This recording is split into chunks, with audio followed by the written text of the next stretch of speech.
How the fuck's it going, everyone? Back today with another video. Hope yous are doing well. Hope yous had a great New Year celebration and Happy New Year for that matter. Thought I would come back with just like a New Year kind of collection update just to get things rolling once again. I've done my New Year work stint, so I've got 3 days to maybe film a couple of these if I indeed manage to find the time. So yeah, I've been getting loads of stuff in recently, pre-orders and things that I just ordered a while ago that just hadn't come yet, and they've kind of all been turning up over the last week because of that Christmas period of zero postal service. So yeah, I've pulled out 4 records and 1 CD, which I will talk about in just a second. But yeah, I've got plenty of ideas coming up. I want to get another top 10 list done, which is for another subgenre that I haven't yet covered. But yeah, there's plenty more to come, so buckle in, motherfuckers. And let's get into this. What's going on in the background, first of all, is a CD that came in today. This, finally in my grubby clutches, is Mordant Rhed's debut full-length album entitled Eat Pussy for Satan.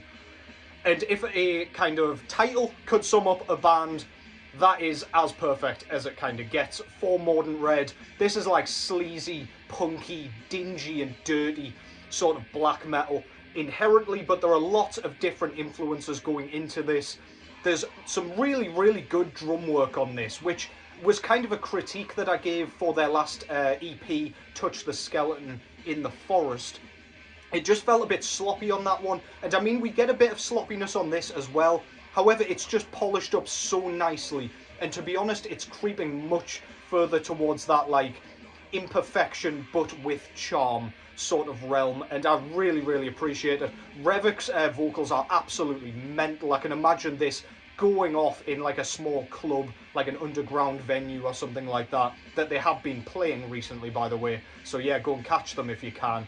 But yeah, this is absolutely brilliant. I love this thing. It's so catchy, so well written. And yeah, they've just hit gold with this one. This was their debut full length, as I say. And yeah, what a great start. I think this does come in at under 20 minutes in length. So yeah, quite a fleeting affair. You've got no excuse to not check it out. But yeah, an extra cool little thing that I kind of saw with this, if you can see there, I even got a mention in the thanks list in the back of the booklet, which I really, really fucking appreciate. That's very humbling and yeah, means a ton. Great to be kind of part of such a killer release. So yeah, Mordant Rhed, Eat Pussy for Satan, do as you're told. Kicking things off, listen to that in the background, great stuff. So first up, I've got a 7-inch record for yous, and one that came in last week. So this, I'm sure you'll have seen kind of floating around on Instagram or even on YouTube here, is Mystery out of Tasmania, Australia, with their debut EP or single entitled Spaceman / Faces. This is a 2-track EP, and this is basically the next chapter of Black Magic SS, I guess. So Black Magic SS appears to be no more. They appear to have stopped that project, and out of the ashes comes this phoenix in the form of Mystery. So yeah, this is kind of occult sort of rock, psychedelic rock, with those blackened kind of croaky vocals in the exact same sort of style as Black Magic SS was using. However, they've harkened back to a muddier, kind of grainier, more lo-fi production on this one. It's more comparable to an album like Kaleidoscope Dreams than it is to Burning Bridges, for example. This is really, really good, man. At first, the track Spaceman kind of caught me off guard with those clean vocals, because I mean, the fella singing has never been like a great vocalist, or great singer I should say, but it's just one of those vocal styles that sounds really good and really fits the whole vibe of the music. The imperfections really stand out on Spaceman, like he can't hit certain notes, but it just works, man. After plenty of listens to this, it's really, really grown on me. It's just got charm that I can't really put into words. They're almost like chanted, sort of ritualistic clean vocals, but then yeah, we get those raspy, nasty snarls. The second track, Faces, has some really cool like hi-hat 16th sort of stuff going on the drums, and I just think that's awesome. It's just, it adds a whole different kind of element to their sound. Quite simplistic, but it just sounds absolutely great. This is catchy as all hell. If you don't like metal, A, I don't know why you're watching this channel, but B, please go and check this out because it is absolutely astounding stuff. That is Mystery with Spaceman and Faces. Really like the kind of almost hypnotic logo there. We've got a hooded figure on top of an ironclad horse, which is very cool. Or yeah, ironclad. I was worried that was a robotic horse for a second, no.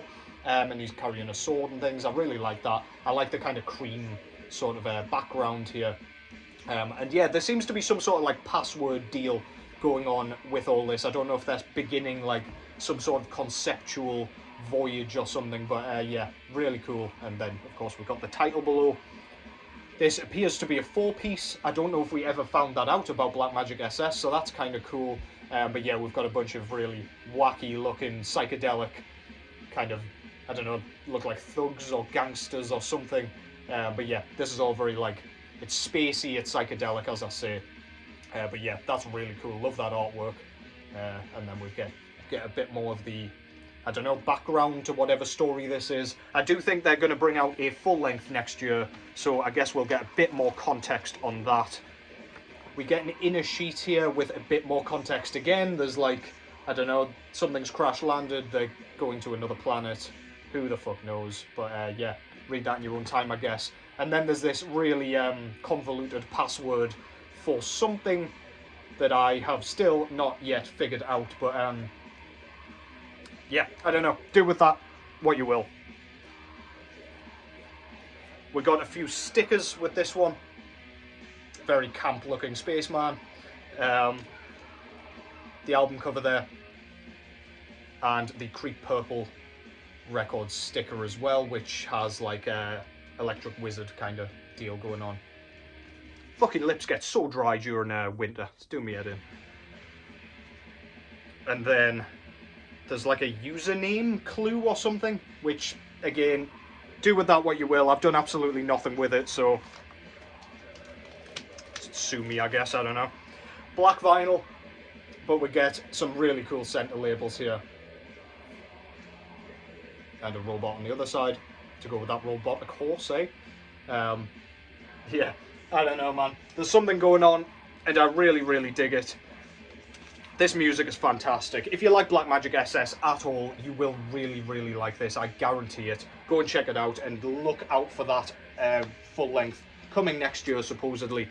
I do have an extra copy here, which I'm going to pass over to Johnny Mac because he missed out on that. I accidentally bought 2 because my Wi-Fi was fucked and it bought it twice. So yeah, at least I get to pass that on to someone else who will appreciate it. Go and check that out. That's Mystery with Spaceman/Faces. Okay, next up. This is going to be a bit of a glare fest, so I do apologise in advance.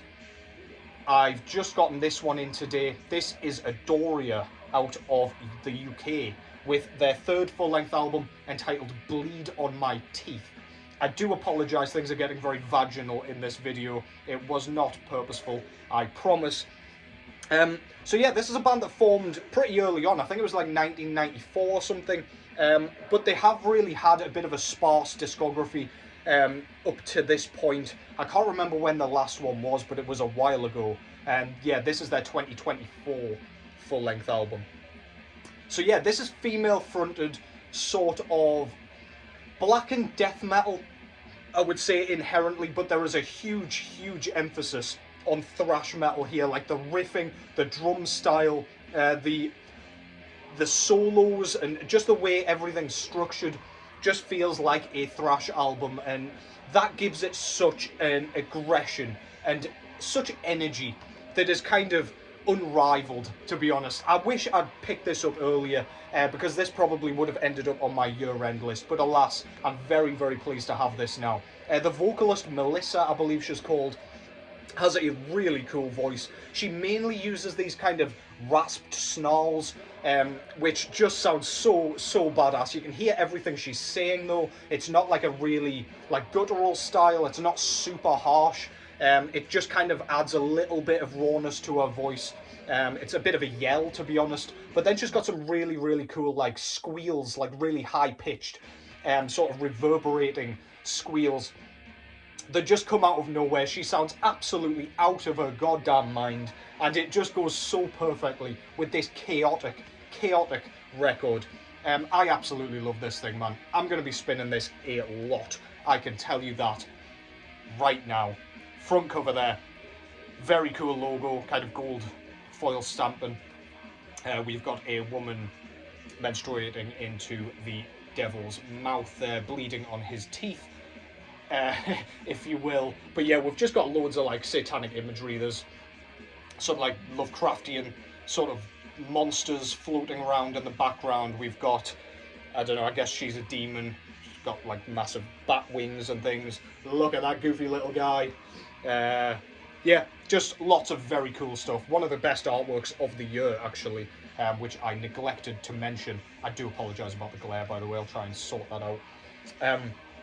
Yeah, just love that thing, man. So good. Love the artwork. It's just sensational. This was put out through Dark Descent Records, by the way. There does appear to be a very long penis here coming from somewhere. Probably best I don't find out where that's coming from, actually, thinking about it. On the back, we get more of that gold foil stamping with the track listing there. Very cool. Layout's beautiful. Absolutely stunning job. This is a gatefold, and we've got like a cosmic landscape with more of those weird sort of penises, I guess. And more of those monsters and things with an erupting volcano. An erupting penis, it seems. Yeah, there's just lots of weird shit going on, and then there's like a demon woman there wrapped around. I don't know, man. I'm not doing it justice by describing in any way what is going on, because frankly I don't understand what's going on. We get a really nice booklet here with all kind of pictures of the band playing live and like just like backstage photos and things. I absolutely love stuff like that, like the big collages. Yeah, plenty to sink your bloody teeth into.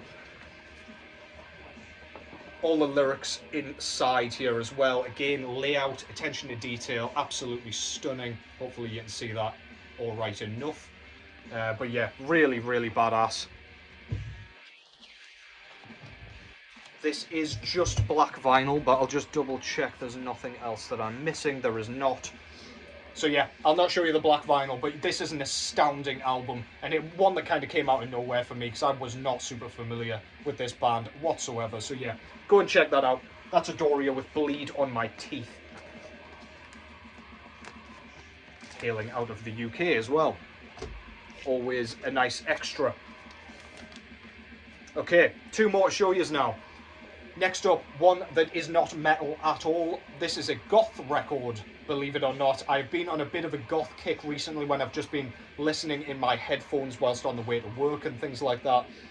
This is the Sisters of Mercy with their sophomore full-length album entitled Floodland. So this came out in 1987 originally, and this is a very dark, gloomy sort of goth record with so much going on, so much really cool like added extras. There's pianos on this thing. There's some absolutely unbelievable bass work on this. Kind of runs the show at times, especially on the track Lucretia. That thing is just run by this bass line, and it is really infectious. We've got some like deep kind of, well, kind of typical gothic vocals, I guess. So if you think of like a Peter Steele, for example, they're kind of in that vein. Just kind of low and subdued and very gloomy and mysterious, which I really dig. Some really nice synths. The drum programming is excellent. It never ever gets kind of obnoxious. It doesn't sound like a real drum kit, don't get me wrong, but it really has like an infectious sort of feeling to it. It's impossible not to tap your feet to this thing whilst you're listening. Just a great record. So well done. And it's just completely entranced me whilst I've been listening to it very recently. Just a great record. Front cover, you get the band title there, sorry, I was nearly said logo. It's not really a logo. And then, of course, Floodland, we get a picture of the band, I guess. I don't really know anything about this band, so forgive me for the kind of lackluster bio. But yeah, we've got the moon in the background, we've got some water down below. Yeah, this has a really, like, it's almost like a sexy record, if that, for want of a better word. It's very, like, I don't know, as I say, it's mysterious, it's got a lure that is just palpable. Fantastic stuff. Back cover just has the track listing there, and my grubby fingerprints all over it. Yeah, not much to show on the back there. The insert is also the record quiver, but yeah, not really too much going on. I do like that, however. And this came on a kind of black, grey marble swirl sort of thing, which is really nice. I think this was like some sort of vinyl day release or something, I don't know. I just picked up whatever was available, to be honest, because I've been loving this thing lately. But yeah, absolutely fantastic. This band's based out of the UK, by the way. Neglected to mention that. And yeah, if you like your goth sort of music, but you've never heard this somehow, please do go and check it out. It's bound to grip you. And if it doesn't, I don't really know what to tell you. To be honest, I'm not entirely sure you do like goth. But yeah, finally, I've gone with a monster album. This is Paysage Deberg, or something to that effect. I've probably hideously mispronounced that whilst trying to be clever with some sort of French kind of accentuation. But yeah, this is their third full-length album entitled Deberg. So yeah, this came out in 2024, and this is another massive 1 hour 40 something minute black metal album based out of Switzerland. This is very, very ambient, it's very thought-provoking, it's super atmospheric, to the point of being like hypnotic, if you ask me. It's really kind of repetitive, it's very like unforgiving. It never ever kind of drags you out of the sort of nature and the elements that it has kind of tossed you straight into here. Whether it is kind of an ambient passage or the more chaotic kind of raw black metal sound, either way you feel oppressed, you feel really like claustrophobic, like you're out in the wilderness. There's nothing around you but the sounds of wolves just waiting for you to weaken so they can come and tear you apart and devour you. It's one of those albums. If you like bands like Berge and you like kind of Philosophem and albums like that, I could really see you enjoying this. Granted, this is way longer. However, yeah, it's got that sort of hypnosis about it, where it's so well written, it's got the harshness, it's got the kind of, like the oomph that you need, like with the really kind of thrashy drum sections, the blast beats, the shrieks kind of cloaked in a winter's snow. But then, yeah, we just get some really fantastic, like, slower passages, the dainty, mellow passages that really, like, Burzum's really well known for. They kind of coined that sort of style. And yeah, don't really know what else to say to it. This is a massive kind of commitment to sit and listen to. It's not something you'll pull off for a quick kind of pull off the shelf for a quick listen, like before you're going out anywhere. It's more just an album where if you're walking through some woods or something, stick it in your headphones, or just if you're in a dark room, light a candle and get absolutely immersed in it. Absolutely love this thing, man. I love the kind of wooden effect that they go for with all of their records. And then there is their logo up top. On the front, we just get like a painting of some trees, snow-capped trees, I assume. On the back, we've just got more of that kind of wooden effect with the track listing there. This is just an astonishing record, man. I'm struggling to come up with words to, like, acceptably describe it, but it's one of those you have to hear to believe. On the trifold here, this is a triple LP. We've got a larger picture of those kind of snowy trees with some, I don't know, like snowy mountains in the background and a frozen lake and things like that. All really cool stuff. Which way in does that go? Like that. Yeah. Each disc kind of comes in its own little insert with the lyrics on, which are all in German. And then this is just plain black vinyl, so I'll not show you too much of that. Yeah, lots of you guys have been talking about this, and that's kind of what made me go back to it, because, like, I'm rarely in the mood to listen to a 1 hour 42-minute black metal record. However, when I listened to it that last time before I bought it, I was completely hooked. Absolutely fantastic. It's getting the praise it deserves for good reason. That's Paysage Deberg with Deberg. That came out through Kunstal Productions or Records, I believe, as well. So yeah, that concludes that. Hope you've enjoyed that. Slightly rusty one from me, but never mind. I'll be back before you know it to get back into a bit more consistency, because I've got plenty to show you here. Go and check out Mordant Rhed. Go and check out all of those records that I just showed if you haven't already. You are missing out for sure. But yeah, otherwise, that's it from me. Take care as always. Eat pussy for Satan. And I will catch yous in the next one.